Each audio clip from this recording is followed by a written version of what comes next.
I remember at a very young age, my family always taking my brothers and I to church.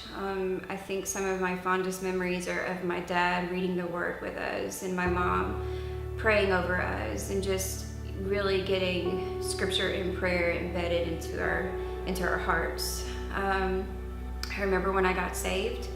I remember the feeling of how I felt. But somewhere, I just think that I started wanting approval from other people instead of from the Lord. I believe that I was just really young. I wanted to fit in. And I think that I just started to get lost. I remember the first time I decided to drink alcohol.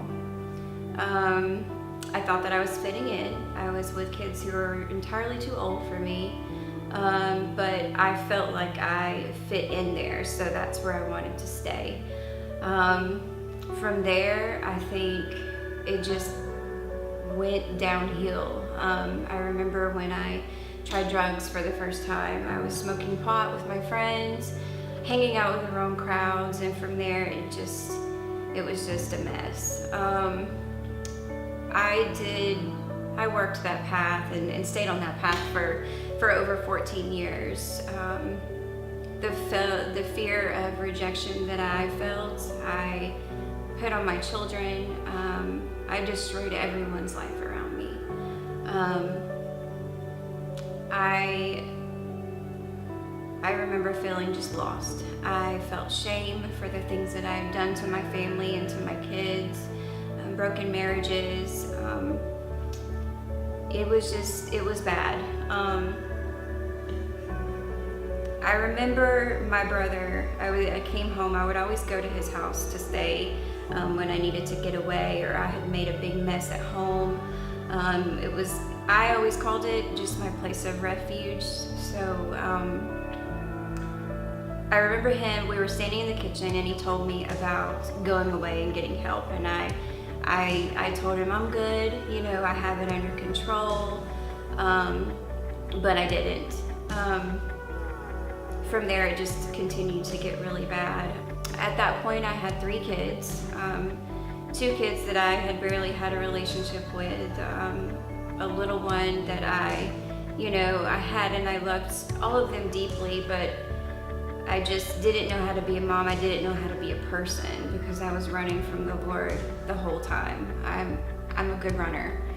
At the end of my addiction, I remember wanting to die, and I knew that I was going to die if I didn't get help. I had just put myself in some really bad situations, and in one of those situations, I called my family because I would always call them when I needed help, and they decided that they weren't going to help me. I think they were showing me tough love and what true love really is. And at that moment, I knew that I had to do something. I went away to Hope Harbor and got help, and I remember being free. We were in a church service, and I know that at that point, that's when the Lord set me free, and He began to show me what it's like to live in freedom and not have to worry about all the things that I've done and who I've hurt, and I began to accept His love for me. That was the best year of my life. Now I have been clean for over 4 years, and every day the Lord shows me new things. He has restored so much of my life. My children, Hannah and Noah, are in my life now, and I couldn't imagine how it happened.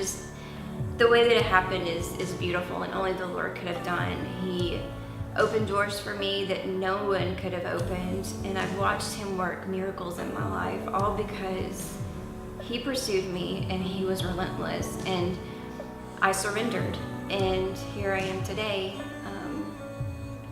He has given me a reason to sing. He has set me free, and I'm a mom, and I have a great job, and it's all because I surrendered to Him. And the beautiful thing about the Lord is that He never leaves us. He's always there waiting for us to open our hearts to Him. And when you do that, He just reveals to you the way His perfect plan is for your life, and He shows you pieces by pieces. And I'm thankful that He never gave up on me, and I'm thankful that I finally surrendered